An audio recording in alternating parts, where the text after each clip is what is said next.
بسم اللہ الرحمن الرحیم۔ حضور اقدس صلی اللہ علیہ وآلہ وسلم نے فرمایا کہ ایک شخص ایک جنگل میں تھا، اس نے ایک بادل میں سے یہ آواز سنی کہ فلاں شخص کے باغ کو پانی دیں۔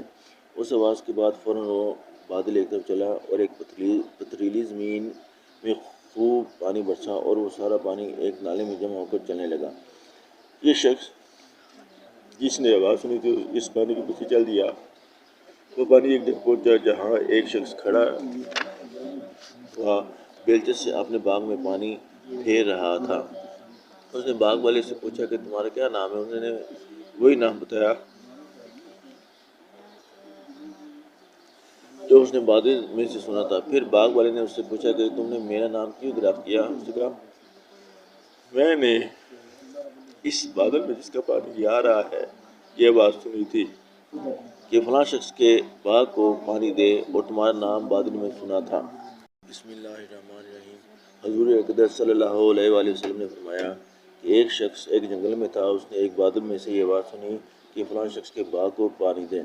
اس آواز کے بعد فوراً وہ بادل ایک طرف چلا اور ایک پتھریلی زمین میں خوب پانی برسا اور وہ سارا پانی ایک نالے میں جمع ہو کر چلنے لگا۔ یہ شخص جس نے آواز سنی تھی اس پانی کے پیچھے چل دیا۔ وہ پانی ایک جگہ پہنچا جہاں ایک شخص کھڑا ہوا بیلچے سے اپنے باغ میں پانی پھیر رہا تھا۔ اس نے باغ والے سے پوچھا کہ تمہارا کیا نام ہے؟ انہوں نے وہی نام بتایا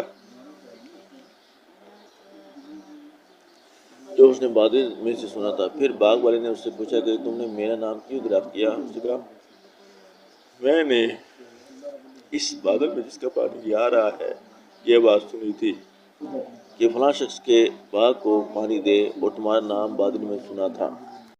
تم اس باغ میں کیا کام ایسا کرتے ہو جس کی وجہ سے بادل کو یہ حکم ہوا کہ اس کے باغ کو پانی دو؟ باغ والے نے کہا کہ جب تم نے یہ سب کہا تو مجھے بھی کہنا پڑا۔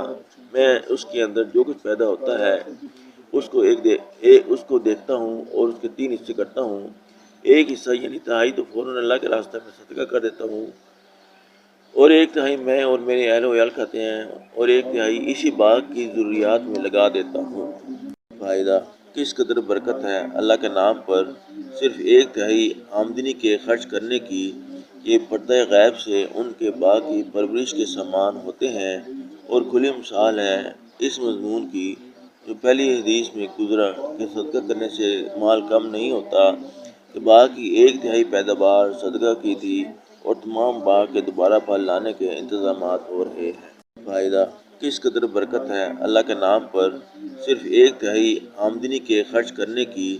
یہ پردہ غیب سے ان کے باغ کی پرورش کے سامان ہوتے ہیں اور کھلی مثال ہے اس مضمون کی جو پہلی حدیث میں گزرا کہ صدقہ کرنے سے مال کم نہیں ہوتا کہ باغ کی 1/3 پیداوار صدقہ کی تھی اور تمام باغ کے دوبارہ پھل لانے کے انتظامات ہو رہے ہیں۔